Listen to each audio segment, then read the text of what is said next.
Hello guys, wala akong maisip na pakain ko sa alaga ko. Ayan, gumawa ako ng sariling menu. Since nung umaga ay may tirang itlog yung kasama ko, 3 piraso. Ayan, nilagay ko siya dyan.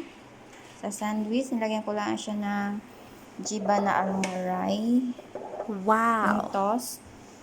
Tapos, ginayat ko na yung itlog. Hiniwa-hiwa ko na siya. Hindi ko na napakita kanina pala.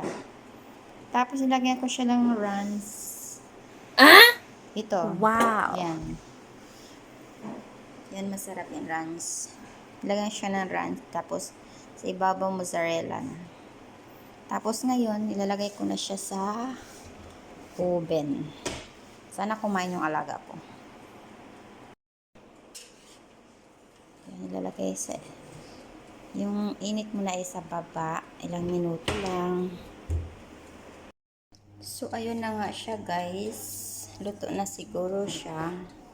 Ayan, brown na yung ilalim. Ayoko na siyang patagalin kasi baka tumigas. Tama na yun. Okay na yan. Biniak mo siya, guys. Oh, di ba? Creamy. Wow. Wow. Thanks for watching.